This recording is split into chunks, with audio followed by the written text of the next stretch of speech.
I like the plasticness of it. This video is featuring my attempt to use the Xuan Pad smart projector, 4K support, 25,000 lumens. I'm not making this up, it is literally written here.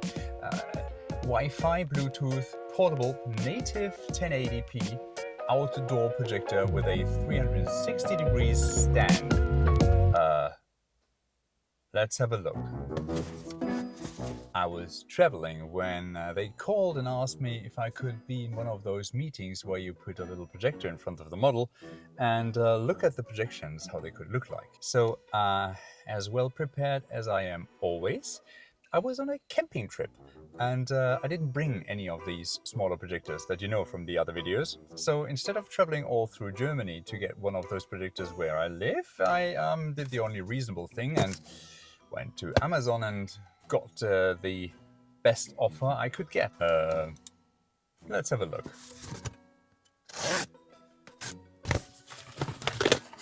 It is extraordinarily light,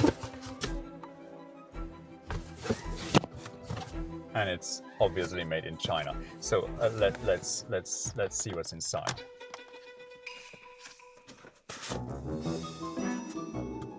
Some propaganda. Oh, nice. Video tutorials how to use it.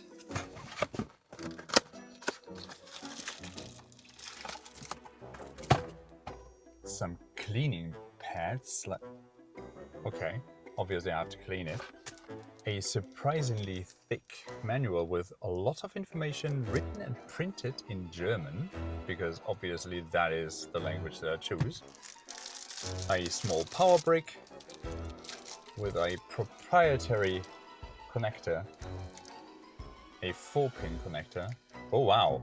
So there's an output of 36 volts and a 12 volt output, and I'm not really sure if this really passes as. Okay, a nice touch. There is an HDMI cable with it and a remote control, and then there is the projector, which they kindly marked as projector because from the weight you couldn't actually tell. So it has a stand, whatsoever, manual focus, HDMI input, some USB, that weird power connector, and the infrared for the remote. So let's go somewhere darker and try out the XuanPad mini projector, which, to be honest, if you scroll down all the way to the description, there is somewhere where it says it has 220 lumens to offer, which is more like it because it is a really small thing. That manual lens has a through ratio of 0.8 to 1, which is kind of a luxury in a device of that size. At the same time, it might be the culprit. Let's see.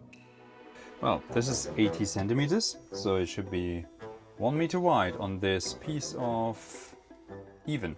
We're going to rear project onto the even because, well, nothing reveals the flaws of a projector better than a bad rear projection. So let's turn the thing on. Wow!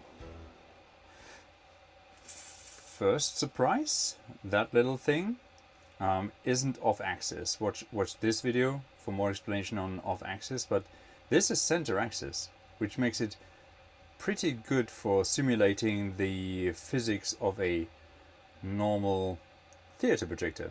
Second, you're going to need the remote control because all that, even though this improvised projection situation that I built up here, it still gives us a very clear idea about the focusing abilities because, well, let's just face it. Focused is focused and unfocused is... There is a kind of base blur that doesn't really go away. Other than that, the image is pretty cool. There is almost no banding at all, which is a test that at 8 bits transfer rate, it's kind of always breaking the projectors. In this case, I'm really glad to see that the LCD panel inside the mini projector is kind of holding up. Inside the projector is running Android, which makes it possible to install a lot of apps, and then there is the usual settings that actually don't really lack any important settings. But you can turn off the automatic keystone correction and replace it with some manual keystone correction, which is also fine, but is always kind of touching the limits of that plastic lens in front of the projector. There is also a media player with its own dedicated file system that can run videos from a stick, for example, or some hard drive. Thankfully, they licensed, or well, at least installed, all the necessary inputs, including AirPlay, which reveals kind of the major flaw of this system because it doesn't really throughput that much data. And even though I'm playing a simple video file from my iPhone, kind of feels like there is a lot of glitches and breaks and a lot of, well, caching the video. Doesn't feel really fluent. And then there is, of course, the infamous YouTube app that also has some troubles with, let's say, the buffering. So let's hope it's just a matter of a firmware upgrade to make this more fluent. One of the biggest overstatements is outdoor.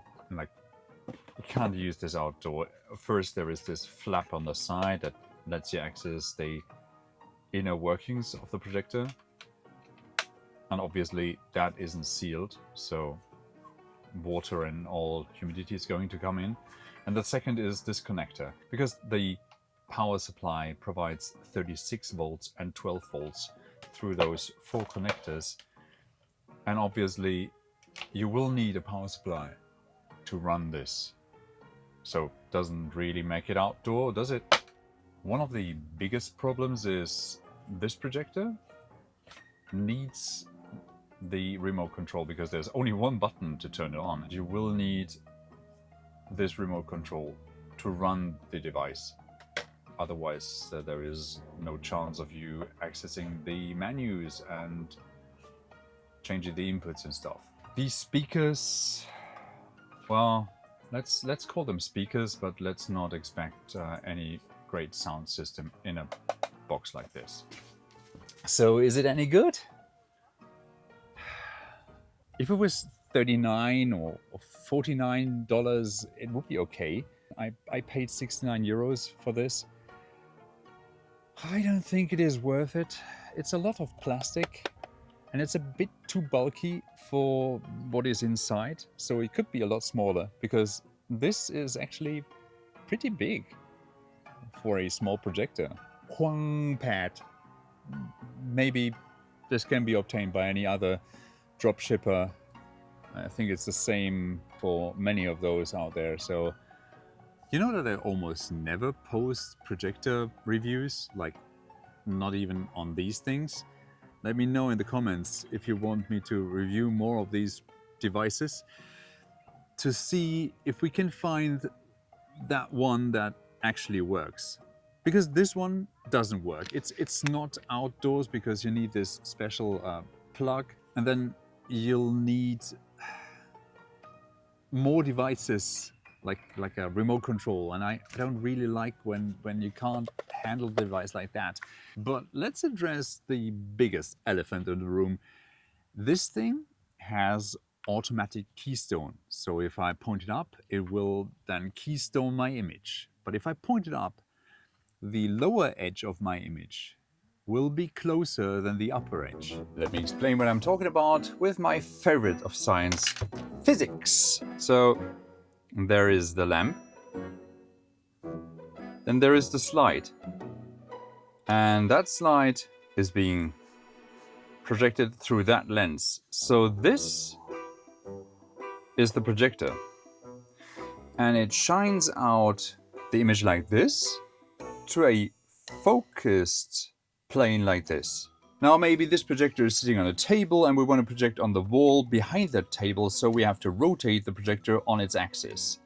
What happens is that the plane of focusing will, instead of being at the wall, rotate together with the image plane, which makes it quite a far distance to be focusing a cheap 0.8 by 1 lens. And this will cause the image to be either be really blurry up here or be really blurry down here, or the center being focused and both sides up and down being out of focus, because this rotation can be compensated with a fixed plane.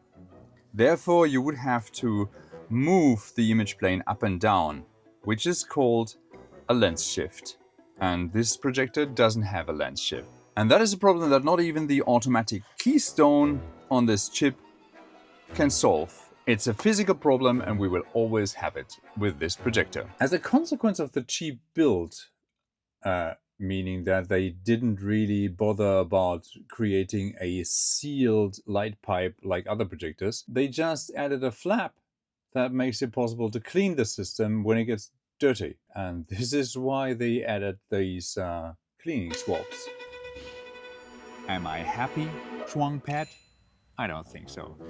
I will still keep the device because I need something like this for next week's meeting, and I need a transportable projector that is light, even though it is pretty big.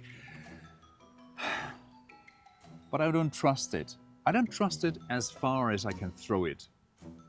And that's not a good sign.